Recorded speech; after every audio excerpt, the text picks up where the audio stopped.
been a week that's been dominated, of course, by the Mandelson saga. The Prime Minister said that he regrets and apologises that he didn't get the information, that he made the wrong calls. But he's also saying that he hasn't done enough to, really, I guess, be held responsible for this. Do you think he should now face investigation by the Privileges Committee? Yes, I do.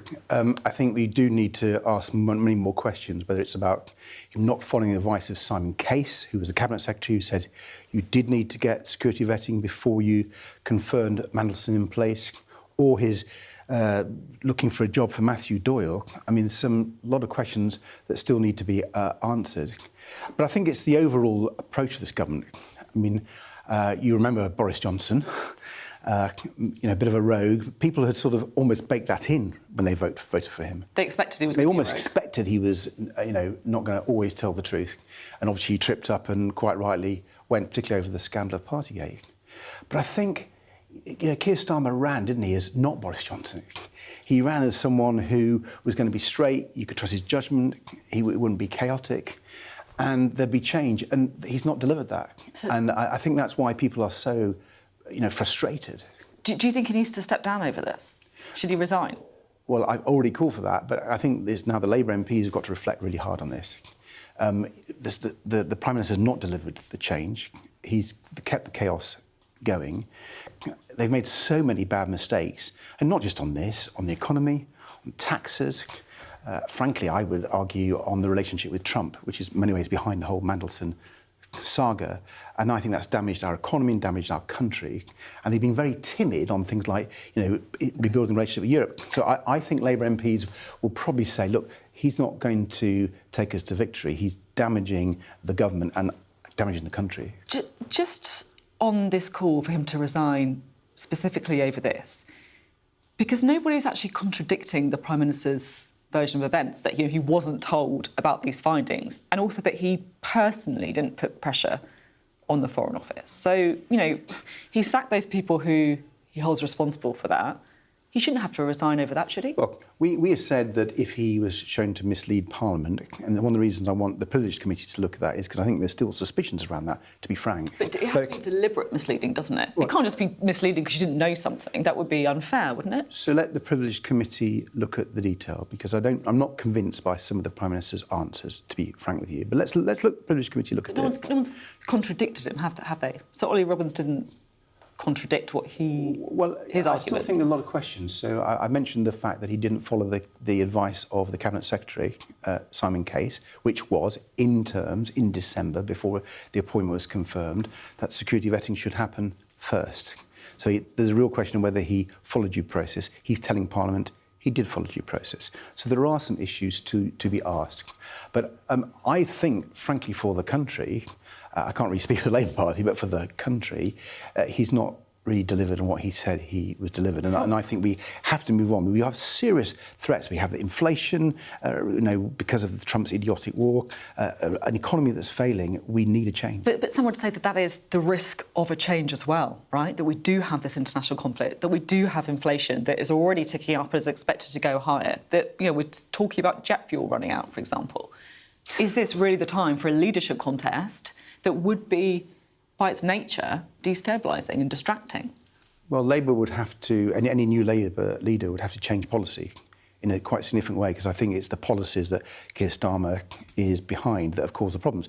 His relationship with Trump, his failed relationship with Trump, his inability to rebuild the relationship with Europe so much faster and deeper to deal with the cost of living. And you're talking about that today as well, aren't you, with Trumpflation, as you're putting it? Yeah, no, exactly. If you look at the Trumpflation, the increase in the cost of living that's hitting people, yes, it's hitting people at the pumps, with petrol and diesel prices. That's the obvious one now. It's going to get worse with energy prices and food prices.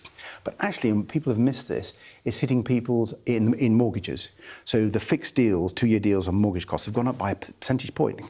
Now, when you project that across the country, some people will see their mortgage bills over the year go up by thousands of pounds. That is the cost of Trump's idiotic war to millions of people. I'm keen to talk about the local elections as well, because what we are seeing is they're kind of fragmenting a politics two-party system, not happening anymore.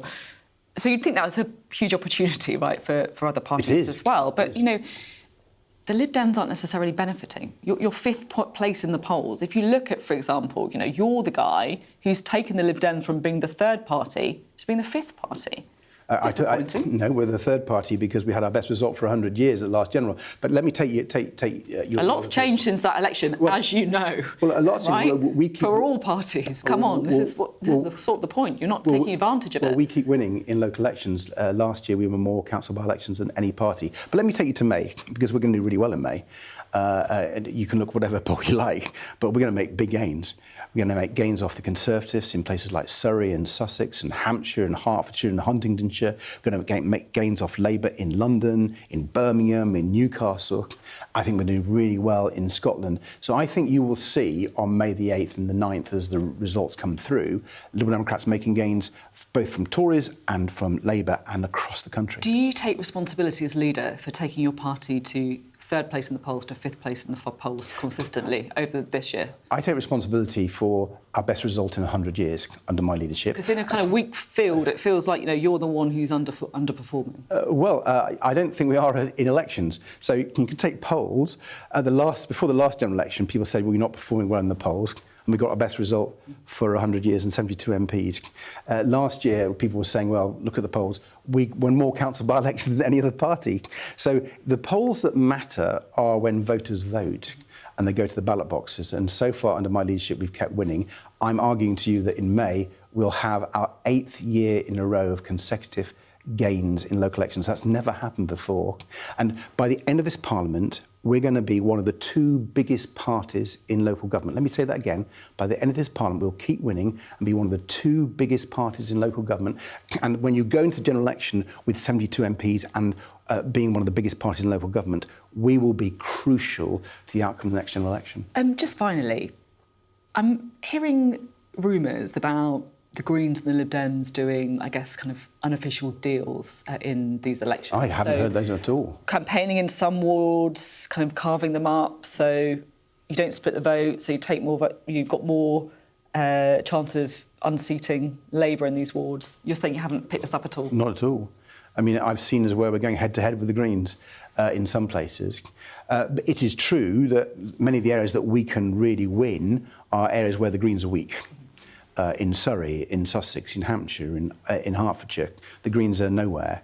And in a lot of the seats that we can win off Labour, the Greens are nowhere. In places like Merton, for example, in London.